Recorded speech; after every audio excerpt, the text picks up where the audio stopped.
Every level of Marvel magicians? Explained. Level 1, Trash. Sleepwalker. In 1991, Marvel introduced Sleepwalker, a character born from the mind of Rick Sheridan. The concept was weird from the start, an alien entity from the mindscape dimension trapped inside a college student's subconscious, only able to manifest in the physical world when Rick fell asleep. On paper, it sounded mystical and unique. In execution, it was a mess. His abilities were all over the place. Energy blasts called warp beams, the power to warp reality in limited ways, and super strength that seemed to fluctuate depending on the writer's mood. The problem was consistency. Some issues made him seem powerful, capable of battling dimensional threats. Others reduced him to street-level brawls where he struggled against C-list villains. His series lasted 33 issues before Marvel pulled the plug in 1994. Outside of a few guest appearances in later years, Sleepwalker became a footnote in Marvel's attempt to capture the mystical market. He represents what happens when a magical character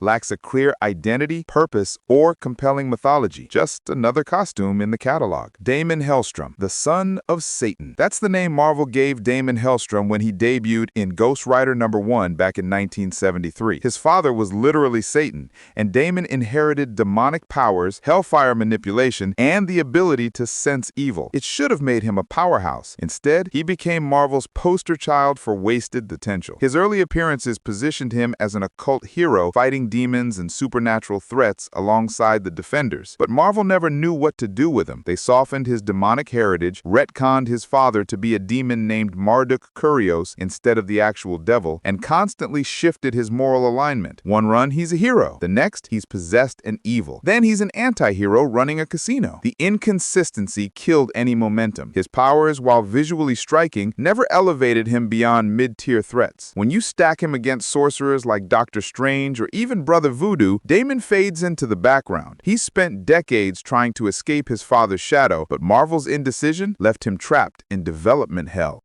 Level 2, Bad. Nico Minoru. When Brian K. Vaughan launched Runaways in 2003, Nico Minoru stepped onto the scene with one of the most interesting magical artifacts in Marvel, the Staff of One. The concept was simple, but brilliant. A mystical staff that emerged from her body, capable of casting any spell she could think of, but with one rule: she could never use the same spell twice. It forced creativity and storytelling, and gave her a unique limitation that separated her from other magic users.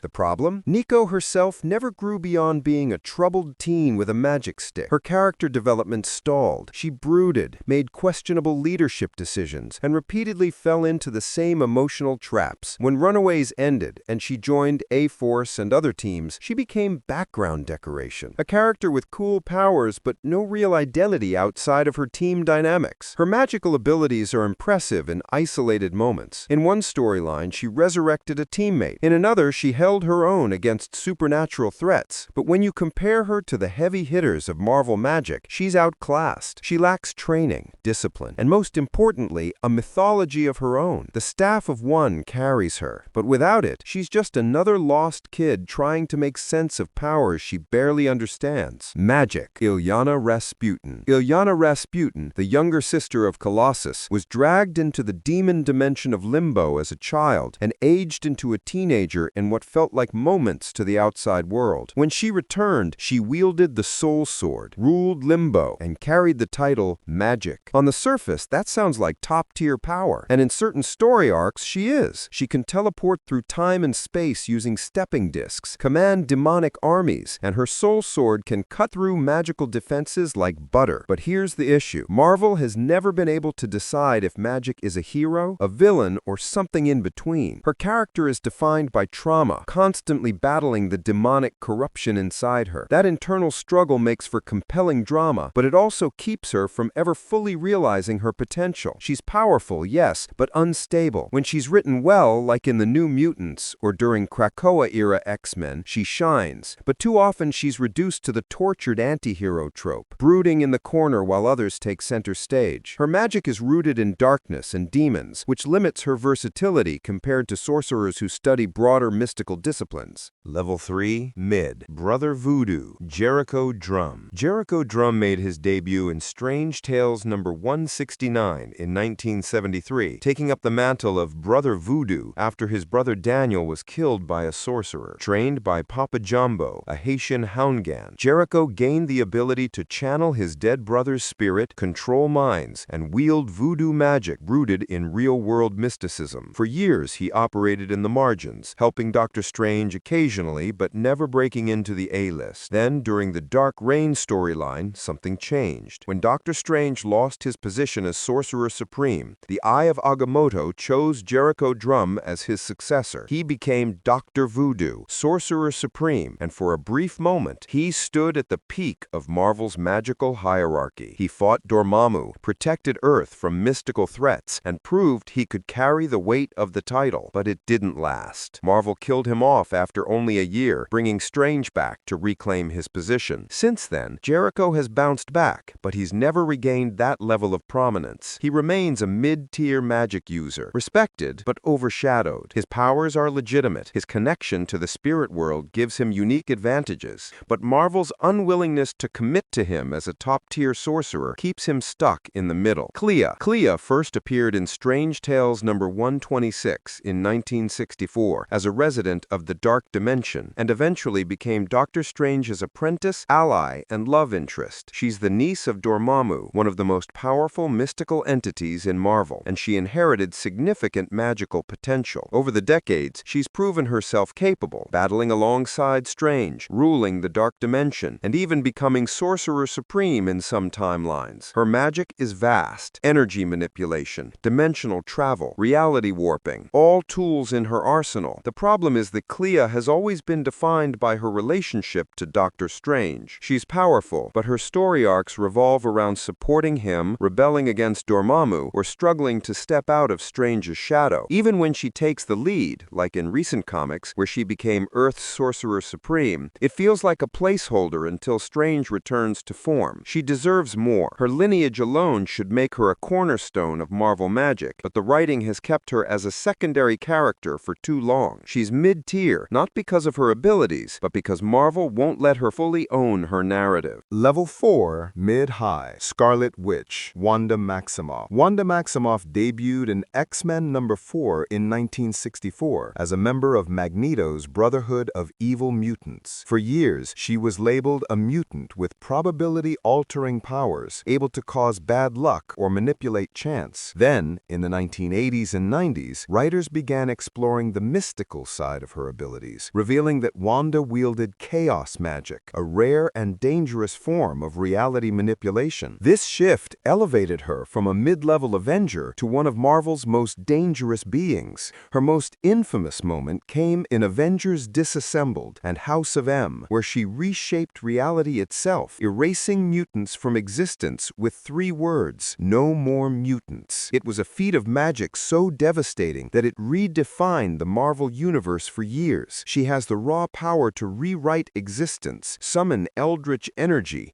and alter probability on a universal scale. So why isn't she higher? Consistency. Wanda's power levels fluctuate wildly depending on the writer. In some runs, she's nearly omnipotent. In others, she struggles with basic spells. Her mental instability has been used as a narrative crutch for decades, and while recent stories have given her more agency, she's still treated as a volatile wild card rather than a disciplined master of her craft. She has the potential to be the greatest, but Marvel's inconsistent portrayal keeps her from claiming that title permanently. Ancient One. The Ancient One appeared in Strange Tales number 110 in 1963 as the mentor who trained Doctor Strange in the mystic arts. For centuries, the Ancient One served as Earth's Sorcerer Supreme, defending the planet from mystical threats and maintaining the balance between dimensions. His knowledge of magic was unparalleled, drawing from countless disciplines, artifacts, and forbidden texts. He wielded the Eye of Agamotto, commanded the Vishanti, and held back entities like Dormammu through sheer mastery. In his prime, he was untouchable. But here's the thing: the Ancient One's story is one of decline. By the time Doctor Strange entered his life, the Ancient One was old, weakened, and preparing for death. His greatest moments happened off-panel, in the past, past. Through stories told in flashbacks, we know he was powerful. We're told he shaped the magical landscape of Marvel, but we rarely see it in action. His death in Doctor Strange number 177 marked the end of an era, passing the mantle to Strange. Since then, he's appeared in flashbacks, alternate timelines, and spirit form, but never as a dominant force. He represents the wise mentor archetype, essential to the mythos, but always standing aside for the next generation. Level 5. Good. Agatha Harkness. Agatha Harkness first appeared in Fantastic Four number 94 in 1970, initially as a governess for Franklin Richards, but it quickly became clear she was far more than a babysitter. Agatha is one of the oldest and most knowledgeable witches in the Marvel Universe, having survived since the Salem witch trials. Her magical expertise spans centuries, covering everything from binding spells to dark magic that rivals the most dangerous sorcerers. She's trained Wanda Maximoff, battled ancient evils, and served as a mentor to multiple generations of magic users. What makes Agatha stand out is her versatility. She doesn't rely on a single artifact or dimension. Her power comes from accumulated knowledge, experience, and raw skill. She's faced down Salem's Seven, her own corrupted descendants, and survived encounters with cosmic threats. During the Scarlet Witch's darkest moments, Agatha was one of the few who could stand against her, even if it meant manipulation and deception. Her appearances are often reserved for critical moments when the stakes are highest and only an ancient master can turn the tide. She's not flashy, but she's effective. The WandaVision show brought her back into the spotlight, reminding audiences why she's remained relevant for over 50 years. Dormammu. Dormammu is not just a magician. He's a fundamental force of mystical evil in the Marvel Universe. First appearing in Strange Tales number 126 in 1964, he rules the Dark Dimension, a realm of pure magical energy. His goal has always been simple: conquer Earth and merge it with his dimension, spreading his influence across all realities. His powers are god-tier: reality warping, immortality, energy manipulation, dimensional travel, all at a scale that dwarfs most sorcerers. He's fought Doctor Strange countless times, and in many encounters, Strange only survives through trickery, bargaining, or outside help. Dormammu's raw power is undeniable. So why is he ranked here and not higher? Because he's limited by his realm. On Earth, he needs a host or a portal to fully manifest. The dimensional barriers weaken him, and while he's an existential threat, he's also predictable. He's been defeated so many times through clever tactics that his menace has dulled. He represents the ceiling for villainous magic users, a constant reminder of what unchecked mystical power looks like. But his inability to close the deal against Doctor Strange keeps him from the absolute top.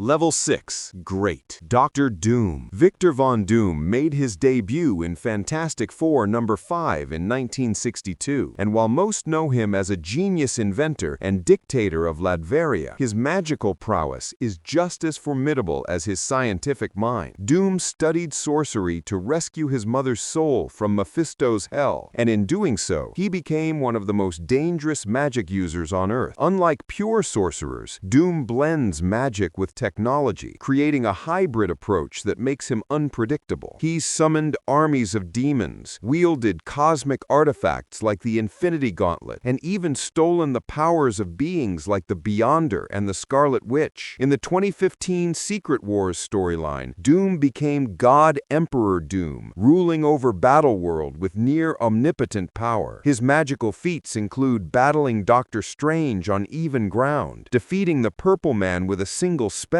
and bargaining with entities like Mephisto as an equal. What separates Doom from others is his discipline. He doesn't rely solely on magic or science. He masters both, using whatever tool is most effective. He's arrogant, ruthless, and driven by a belief that only he can save the world. That combination of skill, intelligence, and willpower makes him one of the most dangerous individuals in Marvel, magical or otherwise. Morgan Le Fay. Morgan Le Fay is one of Marvel's oldest and most dangerous sorceresses, having lived since the time of King Arthur. She first appeared in Spider-Woman number 2 in 1978, but her roots go back to Arthurian legend. Unlike many magic users who rely on external artifacts or entities, Morgan's power is intrinsic. She's immortal, has mastered time manipulation, and wields magic at a level that rivals the Sorcerer Supreme. Her schemes are long-term and devastating. She's rewritten reality reality multiple times, most notably in the Avengers storyline where she transformed the modern world into a medieval kingdom under her rule. She's fought the Avengers, Doctor Doom, and Doctor Strange, often holding her own against impossible odds. What makes Morgan terrifying is her patience. She spent centuries refining her craft, studying forbidden magic, and manipulating events from the shadows. She doesn't need to rush. Time is on her side. Her magical versatility is nearly unmatched. Elemental control, mind manipulation, necromancy, dimensional travel, she's done it all. She's one of the few magic users who can stand toe-to-toe with Doctor Strange and make him work for the victory. Level 7. GOAT. Doctor Strange. Stephen Strange first appeared in Strange Tales number 110 in 1963, a brilliant but arrogant neurosurgeon whose hands were destroyed in a car accident, leading him to the Ancient One in search of healing. Instead, he found purpose. He trained in the mystic arts, became the Sorcerer Supreme, and has defended Earth from magical threats for decades. His list of feats is staggering. He's fought Dormammu countless times, traveled through dimensions, wielded the Time Stone, and held the fabric of reality together during crises. He can astral project, cast spells that rewrite perception, summon the powers of ancient gods like the Vishanti, and manipulate time itself. In Infinity War, he viewed over 14 million possible futures in an instant. In Doctor Strange in the Multiverse of Madness, he used the Darkhold, one of the most dangerous magical texts in existence. What sets Strange apart is his discipline and sacrifice. He doesn't seek power for its own sake. He shoulders the burden of protecting Earth, often at great personal cost. He's died, been resurrected, lost his position as Sorcerer Supreme, and reclaimed it. Through it all, he remains the standard by which all other Marvel magicians are measured. He is the Sorcerer Supreme. Chthon. Chthon is not just the greatest magician in Marvel. He's the source of all dark magic, an elder god who existed before the Earth was fully formed. Chthon is one of the oldest and most powerful entities in Marvel's cosmology. He authored the Darkhold, the book of dark magic that has corrupted countless sorcerers, including Scarlet Witch and Doctor Doom. His power is fundamental to the fabric of reality itself. He exists beyond dimensions, capable of influencing events across the multiverse. He's possessed mortals, turned them into vessels for his will, and threatened to unmake existence itself. Wanda Maximoff's chaos magic? It comes from Chthon. Every spell cast from the Darkhold channels his influence. In Mighty Avengers number 23, Chthon possessed Quicksilver and nearly destroyed the world. The Avengers, Doctor Strange, and even Hercules struggled to stop him. It took the combined efforts of Earth's greatest heroes just to push him back. What makes Chthon the ultimate magician is that he doesn't fight battles. He doesn't need to. His magic has been woven into the universe for eons. He is inevitable, eternal, and inescapable. Every dark spell, every forbidden ritual, every curse that echoes through Marvel's magical history traces back to him. He is the source, the beginning, the elder god of chaos. Chthon isn't just the greatest magician in Marvel. He is magic itself. And that's it. Now to you. Out of every magician across these levels, who do you think truly deserves the title of Sorcerer Supreme? Comment down below. Leave a like, subscribe, and turn on the notification bell for more amazing videos like this.